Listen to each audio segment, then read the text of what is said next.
Bonjour à tous et bienvenue sur la chaîne de votre liberté. Et bienvenue pour ce 18e mag de l'investissement fractionné et tokenisé. Oui, on est déjà au numéro 18, ça va très très vite.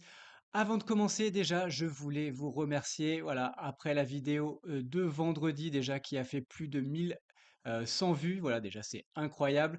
Je sais pas, on a eu, je pense que vous avez partagé énormément la vidéo et la chaîne, et déjà, je vous en remercie. On a eu du coup plus de 50 nouveaux abonnés, voilà, sur la chaîne. Moi qui voulais arriver aux 1000 abonnés d'ici fin mars, et ben, je crois que finalement, on va arriver bien plus vite que ça. Donc déjà, merci, merci beaucoup. Et vu aussi le succès, en tout cas des 2 dernières vidéos sur Realty, je pense qu'on peut dire que voilà, la chaîne, est la chaîne francophone numéro 1, sur, Realty aujourd'hui, en tout cas pour ceux qui font des vidéos de façon, régulière sur Realty. Voilà, donc encore une fois, c'est grâce à vous, donc je vous dis merci là-dessus. Après, petit bémol, on voit que les vidéos hors Realty, voilà, fonctionnent un peu moins bien. Voilà, ce serait bien aussi qu'elles fonctionnent aussi bien. Voilà, c'est important aussi qu'il y ait de la concurrence dans l'écosystème. Voilà, encore une fois, un marché sans concurrence, c'est quand même pas, c'est pas l'idéal et c'est pas bon non plus pour le leader. Voilà. En tout cas, merci beaucoup de me suivre et bah, si vous n'êtes pas encore abonné, abonnez-vous, partagez et likez, voilà, les vidéos. Voilà, ça fait toujours plaisir et je vous en remercie. Allez, on commence tout de suite et bah, par Realty, forcément. Et du coup, alors, et bah, toutes les propriétés qui étaient mises en vente vendredi, bah, du coup, il y a eu la deuxième vague bah, ce matin. Donc, il en reste quasiment, en tout cas sur les 5. Hop, 1, 2, 3, 4 et 5. Voilà, donc il y a juste Baltimore bah, qui était la meilleure, qui était incroyable. Hein, je lui ai mis quand même la note de 7,75. Je crois que c'est la deuxième meilleure note que j'ai jamais mise. Donc celle-ci, elle est partie à chaque fois très très très très vite. Après, il reste quand même des propriétés très bonnes, hein. Louisa, typiquement, moi, j'en ai pris. Bessemer aussi, j'en ai pris. Moi, j'ai pris ces 3-là. Donc, j'ai pris Baltimore, Louisa et Bessemer. Voilà. Moi, je vous donne en toute transparence ce que moi, j'ai fait. Et après, voilà, les autres propriétés sont quand même pas mal du tout. Et il en reste pas mal. Donc, vous pouvez y aller. Vous voyez, celle-ci à 9,36. Et bah, pour les chasseurs, encore une fois, de yield, et ben il en reste 216 à l'heure où j'enregistre cette vidéo. Allez, on va aller voir ce qui s'est dit dans le dernier CC anglais. Et pour une fois, parce que le CC anglais, souvent, ils sont assez rapides. Pour une fois, et bah, il s'est dit quand même pas mal de choses. Alors, j'ai juste le résumé, je ne l'ai pas regardé à titre personnel, mais on va s'appuyer sur le résumé qui a été fait. Alors, du coup, il va y avoir une décision du coup pour Boquete. Donc Boquete, c'est la propriété au Panama qui est ici. Voilà, il reste encore 4000 tokens à vendre. Donc bon, normalement ça devait être la semaine dernière. Donc du coup cette semaine, il devrait y avoir une décision prise finale. On verra, notamment peut-être au CC de jeudi. Ensuite, eh ben, on a de nouvelles de Benteler. Benteler, et bah, du coup, il n'y aurait plus qu'une unité qui est non louée. Donc, il va y avoir un move. Alors, c'est où je crois que je l'ai vu. Voilà. Un tenant move-in qui va avoir lieu. Du coup, je pense, on va le recevoir, à mon avis, soit aujourd'hui, en tout cas dans la semaine. Donc, en tout cas, ça va être updaté assez rapidement. Donc, les yields vont augmenter. Ensuite, qu'est-ce qui est important? Si, ça c'est très important, les AG, alors le format qu'ils avaient prévu ne fonctionne pas apparemment sur la législation américaine, donc il faut qu'ils revoient tout. Voilà, donc je trouve assez dommageable, ça c'est vraiment pas une bonne nouvelle. Enfin, voilà, ce serait bien qu'on ait enfin des AG sur les axes. En tant qu'actionnaire de plusieurs sociétés qui possèdent des biens, on aimerait bien connaître aussi et bah forcément la compta, tout ce qui se passe pour ce bien. Et pour ça, il faut qu'on ait des AG. Et malheureusement, on va pas les avoir tout de suite. Bon, voilà, ça c'est quand même un problème et assez dommageable. Ensuite, normalement, on va avoir le State of Estate de Rémi bah, bientôt. Hein, on ne sait pas quand, mais il doit avoir lieu assez prochainement, normalement, en direct de la salle. Voilà, ce serait bien aussi d'avoir des nouvelles de la salle. Ensuite, il y a eu quelques polémiques, notamment sur les télégrammes officiels et autres, sur le fait que, en fait, Realty revend directement en OTC à des liquidity providers. Donc, en fait, ils vendent des grosses quantités de tokens qu'ils ont récupérés à des personnes qui apportent de la liquidité. Et voilà, ce qui Ce qui est bien et pas bien, honnêtement, voilà, chacun se fera son opinion. C'est dommage, je pense qu'aussi, ça pourrait être mis dans les ventes sauvages. On voit que les ventes sauvages, en général, partent très, très vite. Donc finalement, est-ce que Realty a vraiment besoin de ça? Je pense pas. Après, voilà, si c'est la raison, si c'est aussi une des raisons pour, en contrepartie, donc ces personnes amènent de la liquidité dans le RMM, ça peut être une raison. Après, je trouve que le RMM, bah, à vous aussi d'apporter votre liquidité, quoi. S'il y a des taux à 15%, et bah, c'est tout bénef pour vous. Donc, apporter de la liquidité, en fait, c'est dans les deux sens. C'est pas que dans le sens, j'apporte de la liquidité, j'emprunte, et après, ah, les taux sont trop hauts. Je vois aussi des gens qui se plaignent, ah, les taux sont trop hauts, c'est pas possible, c'est pas possible. Bah, apporter de la liquidité, en fait, c'est dans les 2 sens, c'est pas que dans un sens. Et parlez-en, peut-être qu'il y a des gens qui ont beaucoup de liquidité qui pourront apporter, eh ben, du coup, cette liquidité, ça fera baisser aussi les taux. Voilà. Donc, c'est dans les 2 sens. Moi, je pense qu'on n'a pas besoin de faire ces ventes en OTC pour ça. Je trouve que c'est pas forcément une bonne idée. Et la polémique, pour moi, c'est normal qu'elle ait eu lieu. Et en tout cas, voilà, ils ont essayé de l'éteindre. À voir ce qu'il en est pour les prochaines semaines. Ensuite, eh ben, il devait y avoir une maison de réinvestissement, mais le projet n'a pas abouti. Voilà, donc ça, en tout cas, on le sait. Donc, il n'y en aura pas pour tout de suite, peut-être cette semaine. Ensuite, il commence aussi à mettre des petites graines en disant que Détroit, voilà, que le marché avait beaucoup monté, que ça commençait à être un peu compliqué et qu'il faudra peut-être, penser à revendre des propriétés, courant d'année. Voilà. Avec ma vision long terme, pareil, je suis pas hyper favorable à ça, mais bon, s'il faut le faire et ben, on le fera. De toute façon, je ne suis que, un actionnaire minoritaire des parts, enfin, en tout cas, des sociétés qui possèdent les biens. Donc si la majorité veut et ben, vendre et ben, on sera obligé de revendre. Ensuite, ensuite, pareil, ils ont commencé à voir aussi pour les réévaluations algorithmiques, ce qui est pas mal. Et comme ça pourrait être fait de façon beaucoup, beaucoup plus régulière. Voilà, je pense que ça peut être une bonne chose et il faut le faire. Donc, on verra aussi ce que ça donnera. Et ben voilà. Et il y a eu également pas mal de nouvelles propriétés sur le RMM. Et chaque semaine, il y en aura des nouvelles. Donc voilà, pour ceux qui veulent emprunter, vous pourrez le faire. Allez, tout de suite, on va parler d'une chose que j'avais pas parlé la semaine dernière, mais c'est aussi, vous savez, donc Jefferson, c'était celle-ci, c'était donc la propriété, elle a brûlé. Donc ça, j'avais présenté dans le mag, elle a brûlé. Et du coup, alors moi, j'avais pas forcément vu ça, mais le token a été dégradé. Donc avant, son prix était à 58,48 et elle est passée à 41,5. Donc en attendant aussi qu'il y ait tous les expertises, que les assurances remboursent et pour voir ce qu'on va faire. En tout cas, voilà. Donc, le prix du token a été dégradé. J'en ai pas parlé la semaine dernière, je n'avais pas vu. Donc, en tout cas, j'en parle. Voilà, c'est quand même une news importante et ça aurait été bien d'être un peu au courant en amont. Mais en tout cas, voilà. Maintenant, vous le savez. Allez, et on va voir du coup la pépite du YAM. Alors, la pépite du YAM, pour moi, c'est celle-ci. Donc, c'est cette propriété donc, également celle-là, qui est à Chicago. Donc, comme ça, bon voilà, ça fait un petit immeuble, c'est à Chicago, honnêtement, c'est plutôt pas mal. On voit qu'elle a été, en tout cas la Rain Start, elle était au 1er avril 2022, donc ça fait quasiment, elle a dû être mise en vente, bah, clairement il y a 2 ans. Donc voilà, c'est quand même une propriété qui a un peu d'ancienneté. On voit par contre, elle a un yield à 4,73. Donc on peut se dire, bon, 4,73, c'est pas terrible. Oui, mais en fait 4,73 parce qu'aujourd'hui, il y a 4 units qui ne sont pas loués. C'est aussi pour ça qu'on a du 4,73. Mais historiquement, on était à 9,96. Donc 9,96, on est à Chicago. Donc Chicago, ça permet de se diversifier. Une fois que les 4 units seront loués, on peut supposer à minimum, on reviendra à 9,96. Donc vous savez forcément, les loyers vont être augmentés. Donc ça veut dire qu'on passerait au-delà des 10%. Donc finalement, ce n'est pas du tout un mauvais deal à mon avis. Et comme je vous ai dit, dans le résumé du CC, il va y avoir des updates sur les loyers, les locataires cette semaine. Donc on peut supposer que peut-être qu'il y en aura en tout cas quelques-unes de cette propriété-là. Donc finalement, voilà, donc on a ça, on a les 6 tokens sur cette partie-là qui est à moins 1%. Ça permet de prendre déjà 0,05% en plus. Bon, c'est toujours ça de prix.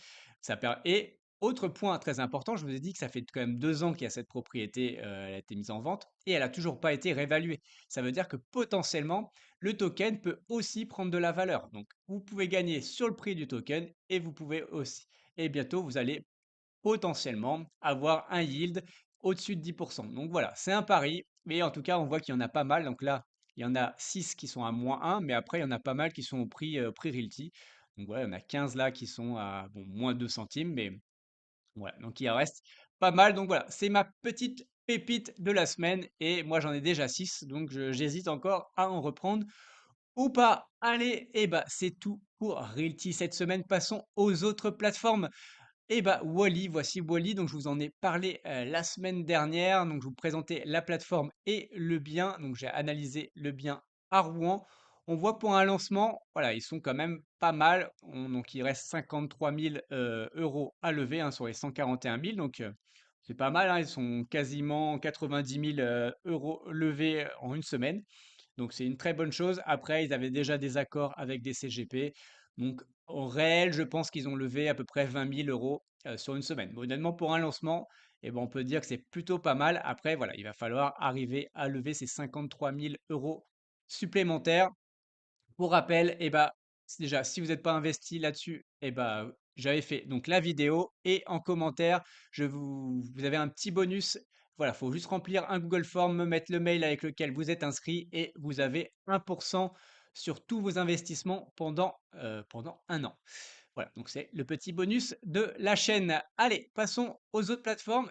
Et alors là, vous allez me dire, mais qu'est-ce qui lui arrive? Pourquoi il parle de BRICS? Et oui, cette semaine, j'ai envie de parler de BRICS. Alors, c'est aussi l'occasion, et je pense que je vais le faire assez régulièrement, c'est aussi l'occasion pour vous dire que, à titre personnel, je ne vous conseille absolument pas cette plateforme à cause de son track record.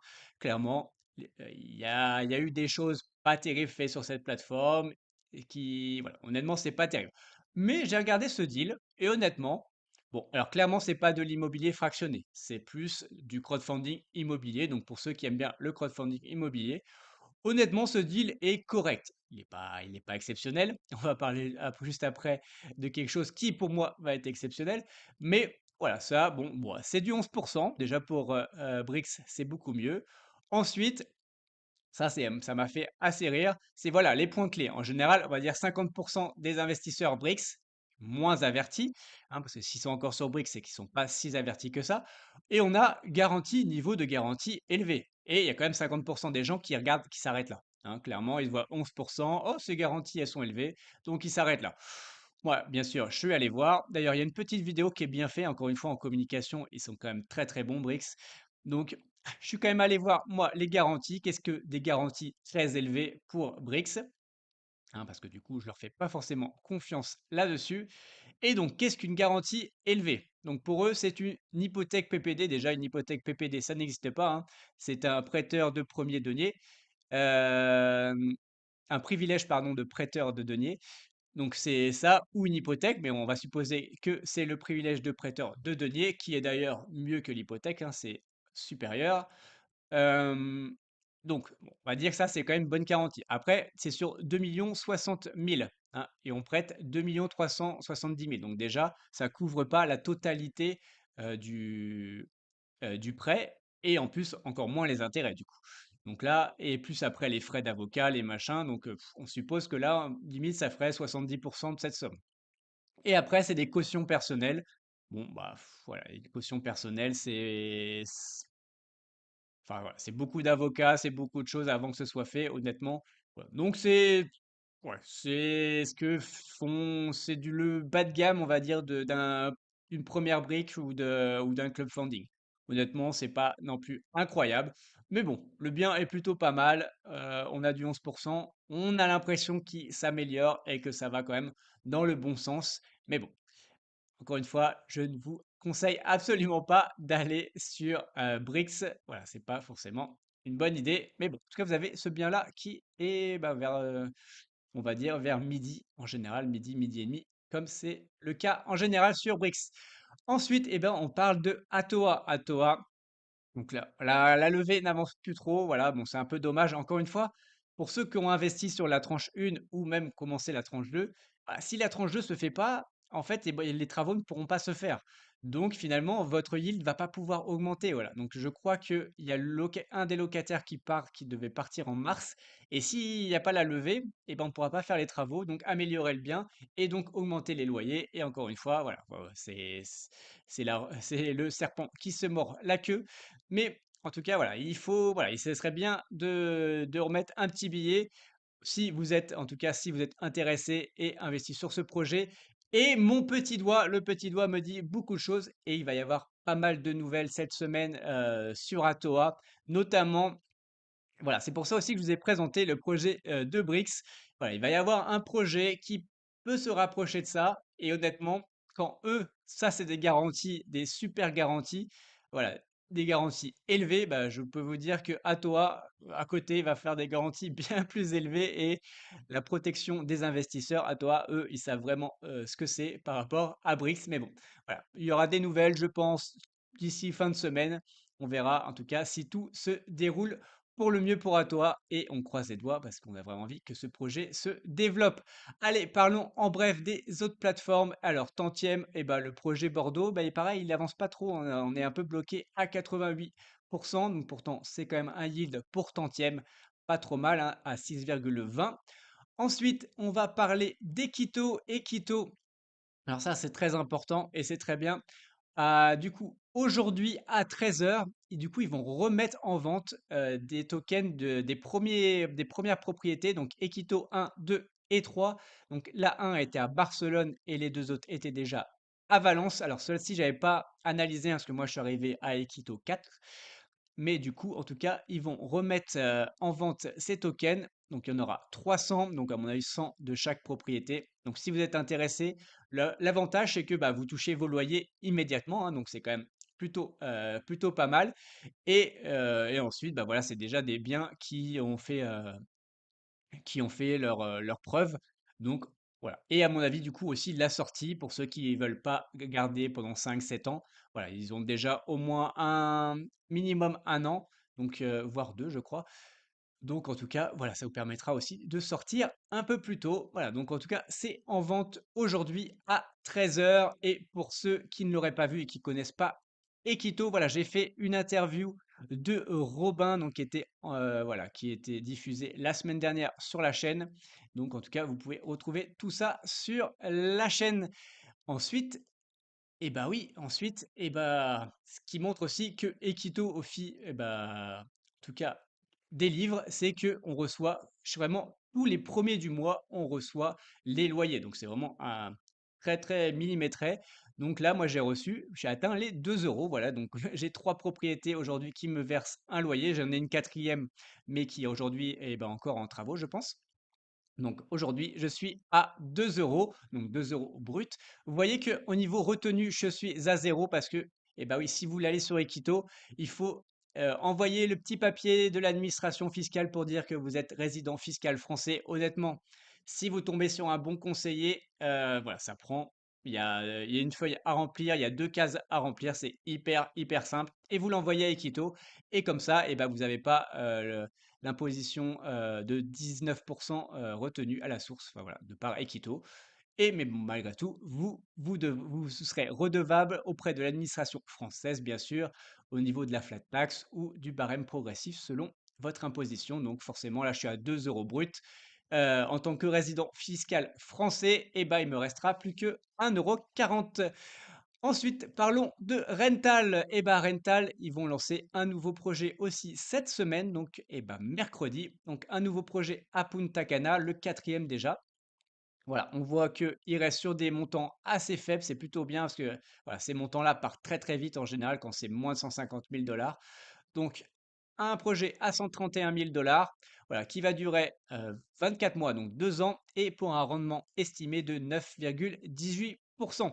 Voilà, à titre perso, je ne suis pas en général sur les projets à Punta Cana, mais en tout cas, allez-y, vous pouvez aller voir, étudier le projet si ça vous intéresse. Et pareil, on a parlé des loyers et bah, du coup, Rental aussi délivre. Alors là, on n'a pas encore reçu, hein, je pense qu'on va les recevoir aujourd'hui. Mais en tout cas, vous pouvez retrouver bah, tous les loyers. Voilà, en tout cas, ils partagent tous les loyers qu'ils versent mois après moi, donc vous pouvez retrouver ça. Voilà. Si vous voulez savoir où vous pouvez retrouver ce petit Excel, et bah, c'est dans le Telegram de Libre comme de l'air, donc rejoignez-nous. Et voilà, dans la section Rental, en haut épinglé, vous avez le lien pour ce fichier. Donc n'hésitez pas à nous rejoindre. Allez, en bref, on a aussi du OPCAP. Donc OPCAP, on risque d'avoir d'un nouveau projet. Et je crois normalement, le projet à Villeurbanne, il doit être clôturé. Et, et enfin, on finit avec Splint Invest. Splint Invest, voilà, pas de nouveau projet. En tout cas, on reste en attente d'un nouveau projet pour le mois de mars. Mais en tout cas, il reste toujours notamment la Ferrari. Donc moi, j'attends. Je pense que je vais mettre un petit billet sur la Ferrari. Il reste aussi, qu'est-ce qu'il nous reste? Je crois, il reste le Platinium, il doit nous rester le Bourgogne qui est ici. Pareil, le Bourgogne, je l'ai analysé sur le canal Telegram. Donc, encore une fois, voilà, si vous voulez avoir toutes plusieurs analyses, et ben, ça se passe sur le canal Telegram. Ensuite, je crois qu'il reste les whisky japonais. Et je crois, ouais, voilà. Donc, il reste encore pas mal de choses. Je crois qu'il y a encore un peu du Picasso aussi pour ceux qui veulent, en tout cas, qui veulent avoir un nom.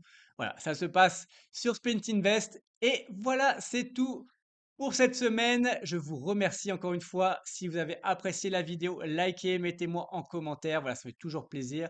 Et partagez et abonnez-vous. Voilà, c'est très important pour la chaîne. Il faut qu'on arrive le plus rapidement aux 1000 abonnés. Et pour rappel, tout ceci ne sont pas des conseils en investissement. Mon but n'est pas de vous apporter le poisson tout cuit dans l'assiette, mais de vous apprendre à pêcher. Faites vos propres recherches avant d'investir votre propre argent. Je vous souhaite de bons investissements et on se voit bientôt dans une prochaine vidéo. Allez, ciao!